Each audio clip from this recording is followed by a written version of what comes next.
His Excellency Sri E.S.L. Narasimhan, the Honorable Governor of Andhra Pradesh and Telangana States, Sri Nara Chandrababu Naidu, Honorable Chief Minister of Andhra Pradesh, Dr.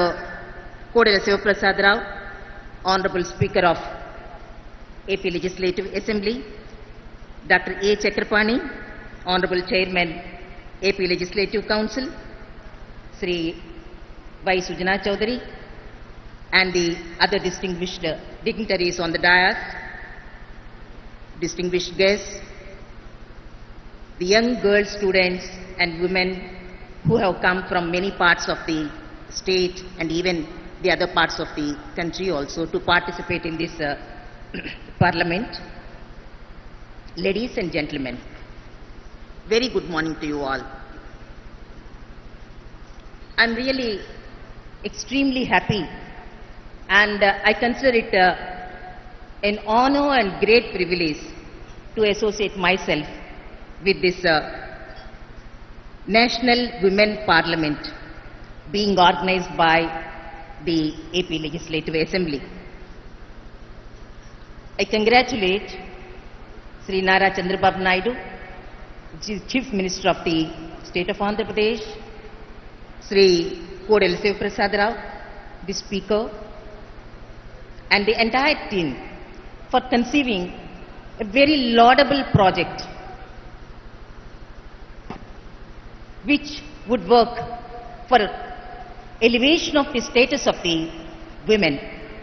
I'm sure that this would go a long way to instill confidence in girl children and to enable them to aim at bigger goals and to prove themselves in whatever field they choose. I've seen that various issues have been slated for discussion during this three-day parliament. All the issues are very interesting and apt to arrive at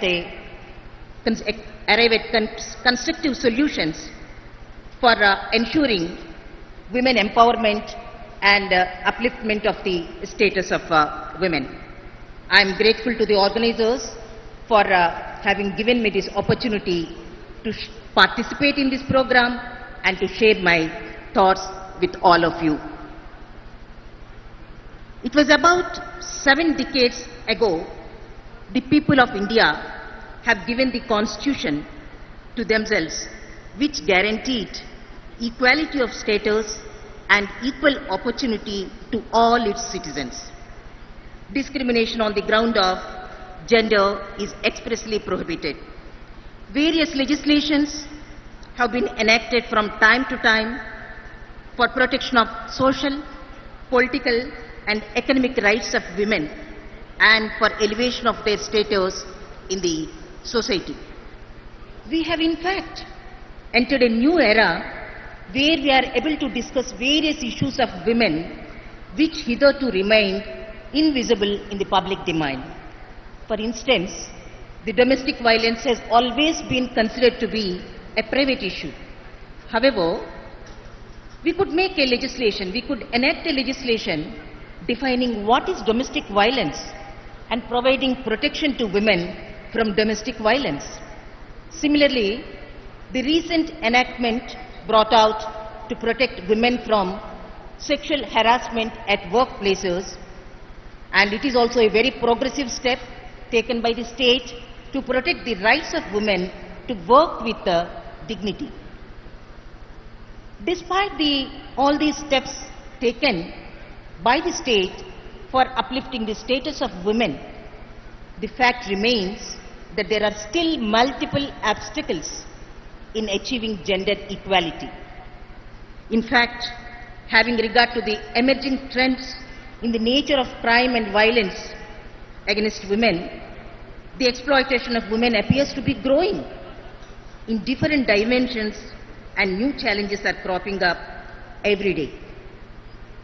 I must say that in this scenario, it is absolutely essential to think about empowerment of women so as to equip them to meet the challenges and to lead a life with basic human dignity. They must be made to realize their potential and must be equipped to rise to a challenge and convert a difficulty into an opportunity. Before proceeding further, I would like to share with all of you my understanding of the expression women empowerment. No doubt, education, money, power and status achieved by a woman is indicative of empowerment. However, I feel that this is not sufficient. I feel that empowerment in true spirit can be secured only when a woman is able to live with basic human dignity and is not undermined or exploited on the basis of gender. She should be at liberty to choose the path of her life and be respected for her ideas, values and opinions. Having said so, I may add that gender differentiation is more ancient and more widespread than any other type of social differentiation. Women in almost all parts of the world belong to a vulnerable group whose social, cultural and economic rights are marginalized from the time immemorial.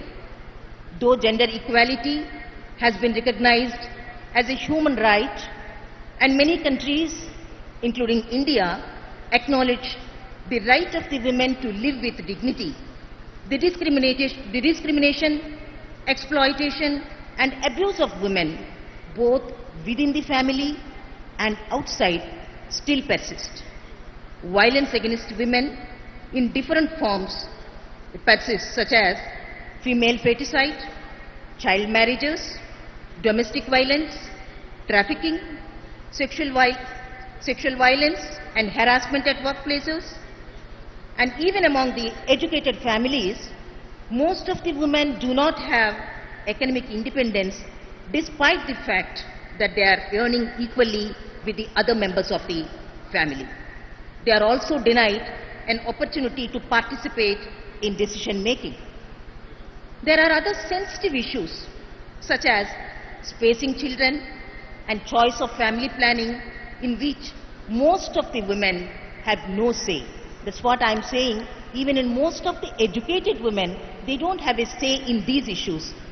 Coming to rural areas, most of the women work in unorganized sectors and are constantly subjected to hard physical work apart from being exposed to exploitation at workplaces.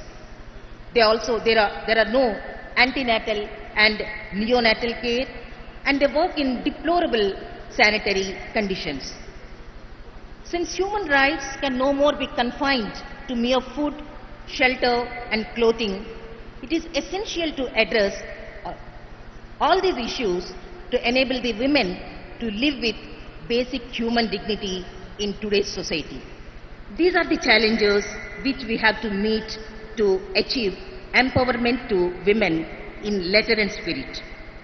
For this, I sincerely believe that the most important step shall be to make the citizens to understand that equal human rights for both men and women is the spirit of the very living. Our experience shows that people cannot be taught about the need for gender equality from formal education, but it requires infusion of human values to the younger generation by introducing the value-based education. More particularly, the causes of negativity shall be removed from human minds. If the young boys are trained in that direction and if they can love their mother and sisters and respect their duties and emotions, they will certainly accept the right of a woman to lead a life of human dignity. Such attitude can be developed only by sensitizing the society at all levels about the need for providing equal status to women in all walks of life. To achieve this, courage, self-respect and self-confidence must be infused in a girl child from the childhood.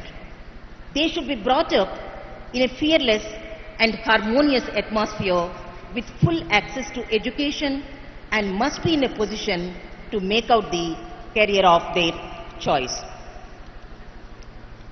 Well, I'm extremely happy to share with all of you that I hail from Andhra Pradesh, and I'm told that 85% of the participants here are from Andhra Pradesh. And I feel that I'm a representative of the 85% of the participants who are here. So I would like to share some of my experiences in my life. The question often being faced by me is, what are your experiences? How could you reach this position? So just I would like to share my experiences with all of you.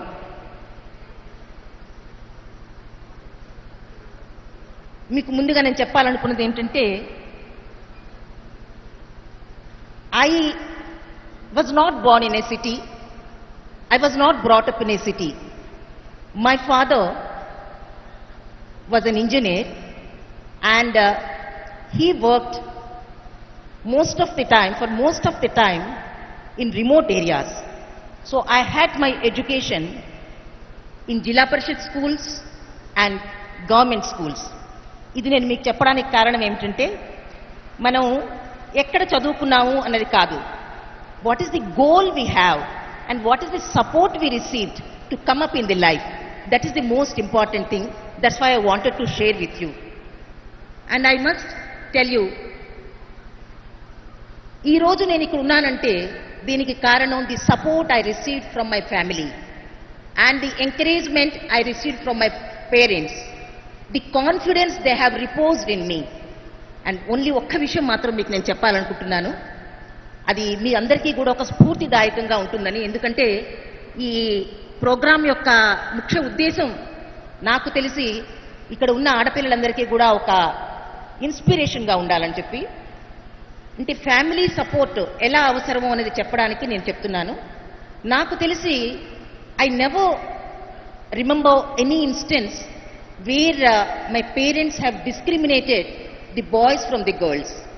నన్ను ఎప్పుడూ కూడా నా అన్నదమ్ముల నుంచి వాళ్ళు వేరు చేసి చూడలేదు.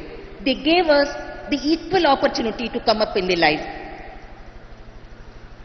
ఇంకొక ముఖ్య విషయం ఏమిటంటే, నేను 1981లో ప్రాక్టీస్లో చేరినప్పుడు, హైకోర్టులో జాయిన్ అయినప్పుడు, అందరి అడ్వకేట్స్ లాగే నాది కూడాను చాలా స్ట్రగ్లింగ్ పీరియడ్. ఒక 10 ఏళ్ళ దాకా స్ట్రగుల్ అవ్వాల్సి వచ్చింది. ఆ మధ్యకాలంలో మా ఫాదర్ రిటైర్ అయ్యాక ఆయన ఎక్కడ సెటిల్ అవ్వాలి అంటే, ఆయన విశాఖపట్నంలో, వి హెయిల్ ఫ్రమ్ విశాఖపట్నం, మా స్వంత ఊరు విశాఖపట్నం కాబట్టి విశాఖపట్నంలో సెటిల్ అవ్వాలా అన్న ఒక సజెషన్ కూడా ఉన్నప్పటికీ, my father took a very bold decision and only for my sake he settled in Hyderabad. And because of that, I could continue my practice in Hyderabad. 1995 Telugu Desam government వచ్చిన తర్వాత వారు మొట్టమొదటిసారిగా మహిళలకు రిజర్వేషన్ 33% రిజర్వేషన్ ఇస్తున్నప్పుడు మొట్టమొదటిసారిగా నాకు గవర్నమెంట్ లీడర్గా ఉండడానికి చాలా చిన్న వయసులో నాకు అవకాశం వచ్చింది. ఆ రకంగా నేను ఒక రకంగా what ever merit I have, I could get that exposure. దానివల్ల నేను చాలా చిన్న వయసులో 2001లో నేను జడ్జి అవ్వడానికి నాకు అవకాశం దొరికింది. దాదాపు 14 ఏళ్ల పాటు నేను ఇక్కడ ఆంధ్రప్రదేశ్లో పనిచేసిన తర్వాత నేను ఢిల్లీ హైకోర్టుకి చీఫ్ జస్టిస్గా వెళ్ళాను. ఇప్పుడు అక్కడ దాదాపు 3 సంవత్సరాల నుంచి చీఫ్ జస్టిస్గా ఉన్నాను. అంత కీలకమైన పొజిషన్లో ఉండడానికి నాకు దోహదపడింది, పూర్తిగా నాకు సహాయం చేసింది నా ఫ్యామిలీ అండ్ మై పేరెంట్స్ అని నేను గర్వంగా చెప్పుకుంటున్నాను. సో నేను అనుకునేది, నేను కోరేది, ఇక్కడున్న ప్రతి ఒక్కరూ కూడాను ఫ్యామిలీ అన్నది అది అసలు ఈ మహిళలకు కావలసిన సాధికారత అన్నది ఎక్కడ మొదలవ్వాలంటే ఫ్యామిలీలో, కుటుంబంలో మొదలవ్వాలి.